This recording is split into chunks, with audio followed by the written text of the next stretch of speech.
Bueno, chicos, empieza el profe Sergio a dar su clase de historia. Bueno, mira, esta misma clase ya la he grabado en audio y en el audio tengo una información que os he dado que no voy a volver a repetiros ahora. Ahora simplemente lo que quiero es que... Estoy mirando a cámara. Lo que quiero es que, bueno, para hacerlo de una forma más amena, pues también, además del audio, también os la quiero grabar en vídeo, ¿vale? Mira, el pelo se sale casi de la cámara, ¿vale? ¿Lo veis bien? Perfecto.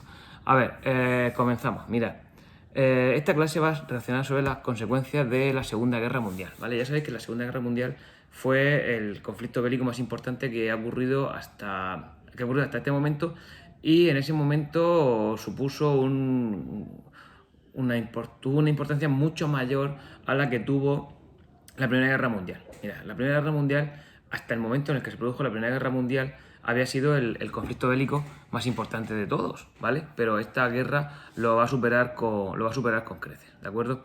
Tenemos que ver diferentes ámbitos, diferentes momentos y diferentes consecuencias demográficas, económicas, políticas y territoriales. Mira, para mí las consecuencias más importantes son las consecuencias demográficas. ¿Por qué?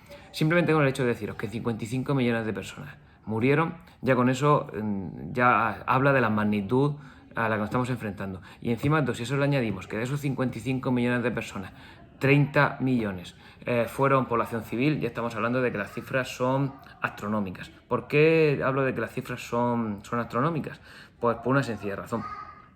Estamos hablando de que hay 30 millones de personas que murieron sin tener nada que ver con la guerra, ¿vale? Y yo con eso no quiero decir que los otros 25 millones de personas que murieron, que fueron soldados, tengan la culpa, pero estamos hablando de que casi un 60%, los matemáticos, echar el número, casi un 60% de la población que murió en la guerra era población que estaba en su casa y era población civil normal, ¿vale? Sin ningún problema. Bien, vamos a ver, mirad.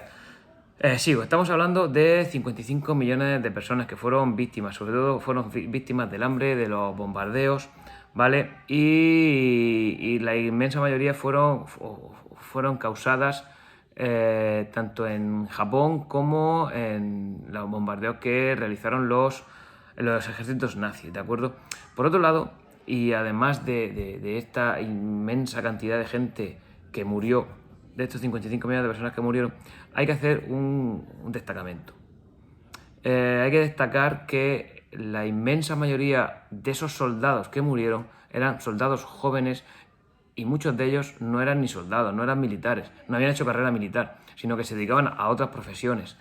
Por lo tanto, esas profesiones, una vez que acabó la Segunda Guerra Mundial, quedaron vacías. Muchos de ellos eran profesionales y la gente no sabían ocupar esos puestos.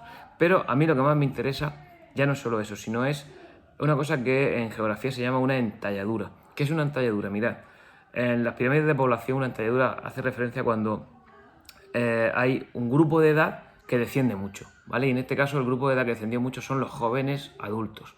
Esos jóvenes adultos, muchos de ellos estaban en edad fértil, ¿vale? Por lo tanto, si los pobres murieron, pues evidentemente no van a tener descendencia. Por lo tanto, el mundo todavía se vio mucho más perjudicado por ya no solo ellos que murieron, sino por lo que se conoce en el mundo de la demografía, es por los que no nacieron, ¿vale? Hubo muchísima gente o muchos niños que en condiciones normales hubieran nacido, y debido a que esos futuros o posibles padres murieron durante la guerra, pues se produjo una caída, un descenso en los índices de natalidad, ¿vale? Vamos a ver, mirad, las consecuencias económicas. Las consecuencias económicas fueron brutales, ¿vale? Yo lo que he dicho, a mí las que más me importan son las consecuencias demográficas, pero las siguientes son las económicas. Muy importante, las consecuencias económicas, se produjeron destrozos en todas las ciudades.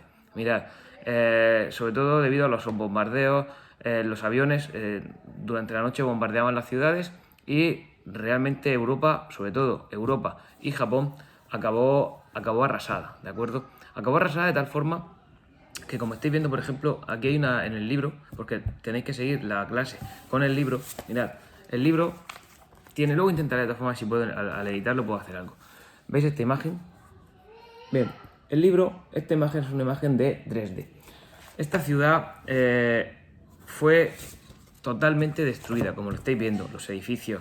Aquí se ve, aquí parece que hay una iglesia, ¿de acuerdo? Está todo destruido. Mirad, si miráis bien, los edificios están, vamos, no hay ni una cortina, no hay ni una madera, no hay nada. ¿Por qué? Porque además de la bomba, a ver la uña.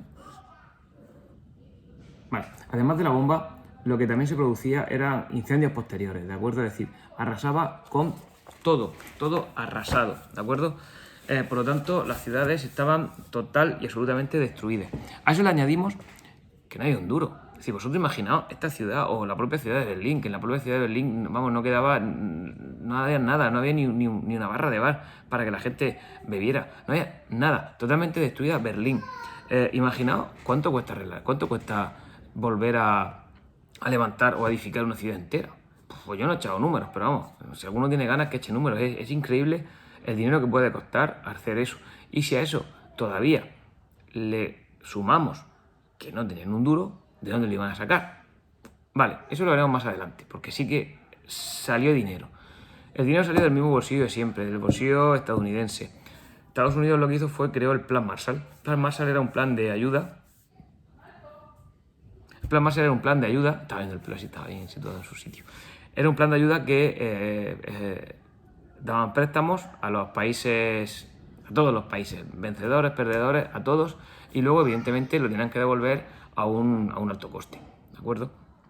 Bueno, aparte de eso,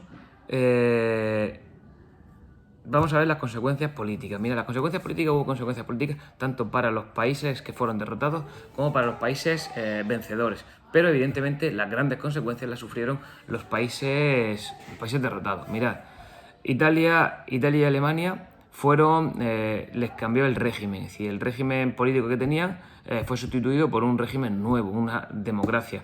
Tanto el fascismo italiano como el nazismo alemán, como vimos en la clase anterior de los juicios de Nuremberg, fue abolido. E instauraron una democracia. Por otro lado, en Japón, mira, el tema de Japón fue un caso raro. En Japón, el emperador Hirohito siguió siendo el presidente de Japón, el emperador de Japón. Lo que ocurre es que ahí se estableció un gobierno militar temporal estadounidense que intentaba imponer allí la democracia. Esa democracia estaba impuesta, o para imponer la democracia contaron con el propio emperador. No sé por qué no lo quitaron de en medio, no quisieron hacer más daño, pero en principio es que se ha puesto que tengo que poner el móvil a cargar, pero bueno, aguantamos porque se supone que tiene que aguantar la batería. Bueno, entonces el general y el emperador Hirohito lo mantuvieron en el poder, pero bueno, también es verdad que independientemente de todo, en Japón se instauró una democracia, una monarquía democrática parlamentaria como la que tenemos, por ejemplo, ahora mismo nosotros en España.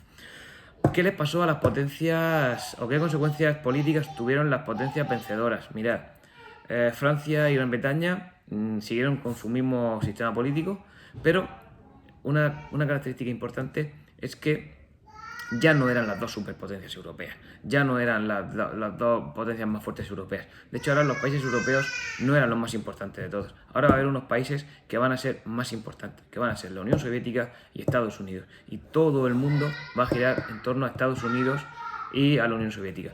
Mira, es muy importante, ya lo veremos en el tema siguiente, cuando hablemos de la Guerra Fría. Cuando veamos la Guerra Fría veremos cómo Estados Unidos y la Unión Soviética eran aliados durante la guerra. Eran aliados porque tenían un enemigo común que llevaba bigote, ¿vale? Una vez que murió y se mató al enemigo común, pues surgieron las diferencias entre ellos y diferencias que eran insalvables. Son dos formas distintas de ver la vida. Por un lado tenemos el comunismo, por otro lado tenemos el capitalismo. Son ideologías distintas, sistemas políticos distintos. Y lo peor de todo, intentaban imponer su sistema más allá de sus fronteras. Es decir, los americanos querían imponer su sistema capitalista basado en la economía por todos los lugares del mundo, mientras que los soviéticos querían hacer lo mismo. Imponer su economía, pero también su sistema político. El comunismo lleva implícito un sistema político dictatorial, ¿vale? Bueno, aparte de eso, esto ya lo veremos en el siguiente tema, que va relacionado con la Guerra Fría.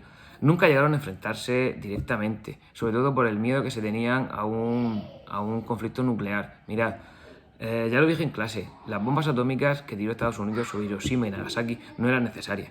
No eran necesarias porque Japón se iba a rendir, Japón se había quedado sola, Italia y Alemania, Hitler y Mussolini habían caído y ya Japón iba a luchar ella sola, Japón iba a aguantarle a los rusos y a los americanos, no. ¿Por qué entonces tiró el presidente Truman las dos bombas atómicas? Las tiró por una sencilla razón, quería demostrarle a los soviéticos quién mandaba, quién tenía mejor armamento. Mirad, eso ocurrió en agosto del 45. En el año 49 la Unión Soviética anunció al mundo, y el mundo pudo ver, la explosión de bombas nucleares, que ellos, la práctica, es decir, no tiraron contra ninguna población civil, pero sí que practicaron en los atolones atómicos. Y desde el año 49 se confirma que la Unión Soviética también tiene energía nuclear y bombas atómicas. Por lo tanto, había mucho miedo. Sabían de la capacidad destructiva que tenía y entonces pues eso provocó que realmente nunca se enfrentaran de una forma directa. Eso ya lo veremos en el siguiente tema de una clase con Sergio. Ahora simplemente que sepáis eso, que sepáis que el mundo se va a dividir en dos bloques. Bueno, realmente van a haber 3 bloques. Van a estar los que van con Estados Unidos, los que van con la Unión Soviética y los que no van con nadie. Que los que no van con nadie van a crear también un movimiento que son los que no vamos con nadie. Le van a poner el nombre de los países no alineados, pero vamos, los países no alineados imaginados, es que soy muy fino. Mali, Nigeria, ¿dónde vas? No, aquí o ibas con uno o ibas con otro, ¿de acuerdo? Ya veremos cómo incluso Franco eligió bando y todos los países, pues de una forma u otra, se situaron en uno de los dos bandos. Eso lo veremos más adelante. Por último, página 88, mirad, arriba viene a la derecha el Did You Know. Did You Know es unas cifras para que os deis cuenta de la magnitud. Cifras que yo ya de las cuales he hablado, pero bueno, las resumo rápidamente. Se habla de 55 millones de muertos. De esos 55 millones de muertos, 3 no se encontraron, 3 son desaparecidos. No creo que fueran a comprar tabaco. Esa gente falleció, esa gente murió. Esa son la estimación que hubo y es dramática, ¿de acuerdo? Al mismo tiempo hablan de 35 millones de heridos, ¿vale? Unos con más gravedad, unos con menos gravedad, pero bueno, son 35 millones de personas heridas. No fallecieron, muchos de ellos mutilados. Muchos de ellos mutilados que tuvieron una penosa existencia posterior porque, imaginaos qué situación, heridos en los años 50, un desastre. Luego, por ejemplo, ya os he dicho que 30 millones de los muertos fueron civiles, ¿vale? Entre los cuales se incluye a los 6 millones de judíos que fueron exterminados. En cuanto a las bajas militares, y ya con esto acabo el post de hoy, y espero que le den al like, muchos de los militares que murieron, mira, se calcula que 13 millones de soldados muertos fueron soviéticos. Mira, los soviéticos sí que es verdad que eran un super país, que tenían muchas armas, todo lo que tú quieras, pero vamos, caían como chinches. 13 millones de soldados soviéticos muertos, un disparate. Eso, ni juntando a todos los soldados españoles que hemos tenido en la historia, juntamos a 13 millones. 6 millones de chinos. 6 millones de chinos fueron muchos, pero es que bueno, el ejército chino es que sigue de un desastre, es que ellos prácticamente iban todavía con espadas y tiraban flechas con la mano, no tenían ni arco. Es broma. Pero bueno, es un ejército pequeñísimo. 4 millones de alemanes. 4 millones de alemanes, estamos hablando de 4 millones de soldados nazis, que ya sabéis que un soldado nazi prácticamente valía como 4 o 5 del resto. 1 millón de japoneses, 400.000 italianos y británicos, 300.000 estadounidenses y 200.000 franceses. Mirad, muy importante la cifra de 200.000 franceses.